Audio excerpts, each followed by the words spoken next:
अस्सलाम वालेकुम दोस्तों, मैं हूं ज़ुहैब हसन। आप देख रहे हैं मेरा YouTube channel exam talks and analysis. दोस्तों, डेली बेसिस पे हम डॉन न्यूज़पेपर को कवर करते हैं, जिसमें उसके एडिटोरियल और ओपिनियन पेज के जितने भी आर्टिकल्स होते हैं उसको कवर किया जाता है।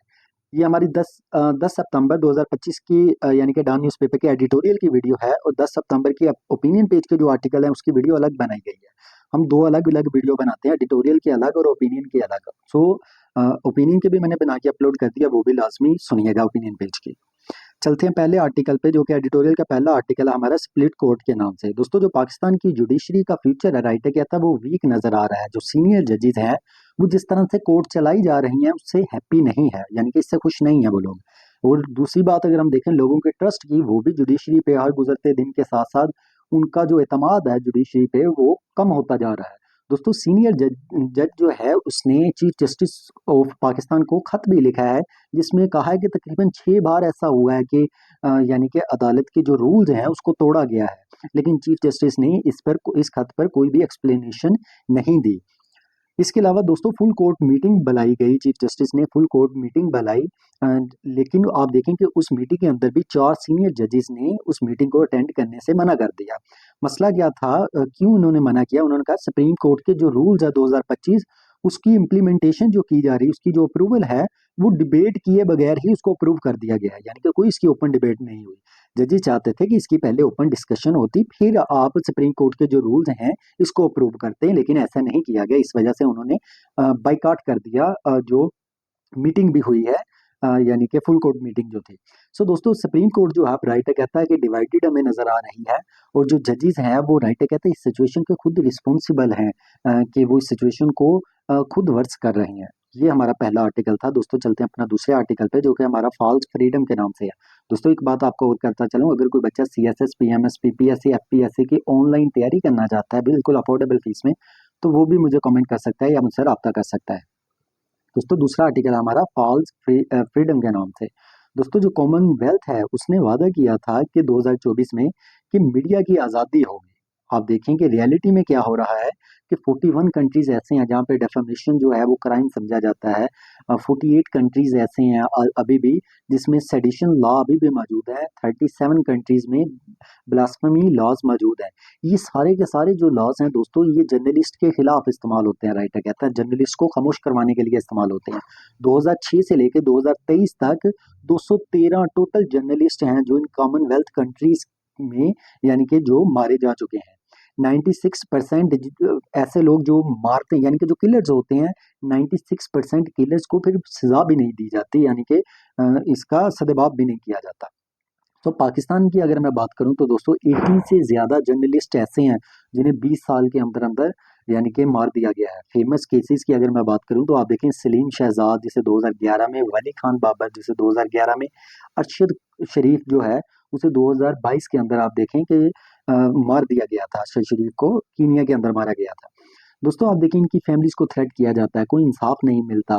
पीका लॉज बनाए गए, ब्लास्फेमी लॉज बनाए गए, ताकि पीका लॉज बनाने का मकसद ये था कि मीडिया, सोशल मीडिया को रेगुलेट किया जाए, इसे कंट्रोल किया जाए। लेकिन राइटर ये कहता है कि ये भी मीडिया के खिलाफ इस्तेमाल हो रहा है, जिसकी आवाज़ खामोश करवानी है उसके खिलाफ ये लॉज इस्तेमाल कर लिए जाते हैं।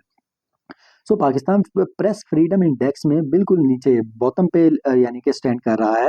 रिपोर्ट ये कहती है कि ये जो बैड लॉज है इसको रोकना चाहिए, जो अटैक्स होते हैं उसकी इन्वेस्टिगेशन करनी चाहिए, और जो लोग इस तरह के काम करते हैं, जर्नलिस्ट को मारते हैं, उन्हें सजाएं देनी चाहिए। सो अगर ऐसा नहीं किया जाता, राइटर ये कहता है, तो मीडिया की जो फ्रीडम है वो सिर्फ बातें रहेंगी। ये यानी कि काम इस पे पूरा नहीं हो सकेगा, या ऐसा रिजल्ट नहीं निकल के आ सकेगा। दोस्तों, तीसरा आर्टिकल हमारा गैस इश्यूज के नाम से।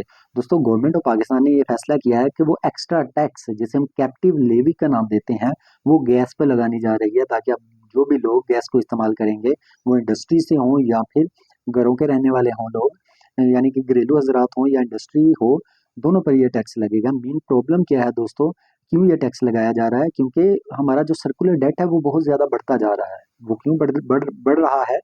सर्कुलर डेट मतलब कि जो कर्जा है गैस सेक्टर के ऊपर, आप देखें वो तकरीबन 2.6 ट्रिलियन रुपीस तकरीबन बनता है, और पावर सेक्टर की बात करूं उसमें भी तकरीबन 2.5 ट्रिलियन, यानी कि तकरीबन यानी कि दोनों का मिला के तकरीबन ये 4.9 ट्रिलियन रुपीस तक का कर्जा है इन सेक्टर्स के ऊपर। सो इनको इसको मिनिमाइज भी तो करना है।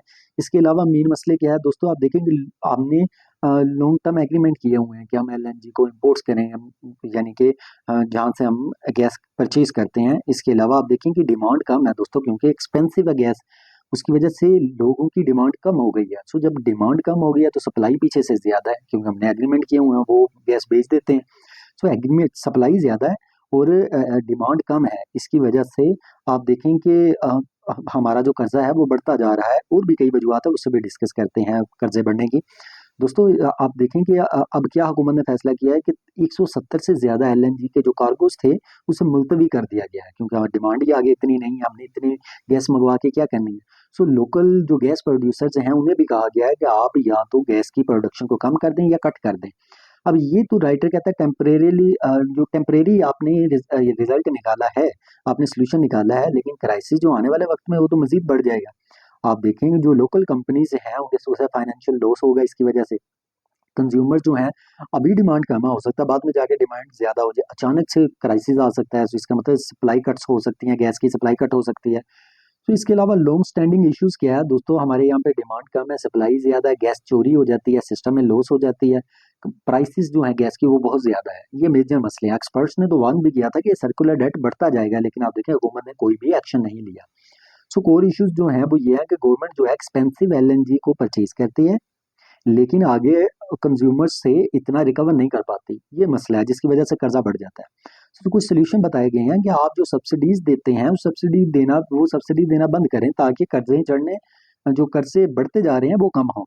इसके अलावा स्वी गैस की जो कंपनीज हैं उसको प्राइवेटाइज करें। इसके अलावा दोस्तों जो प्राइसेस हैं, आप के राइटर ये कहता है कि अगर आप टैक्सेस को और प्राइसेस को बढ़ा देते हैं तो ये मसले का हल नहीं है। इस तरह का पावर सेक्टर में भी मसले को हल करने की कोशिश की गई थी, लेकिन उस उधर भी हम नाकाम हुए थे। दोस्तों ये हमारा एडिटोरियल का आर्टिकल है।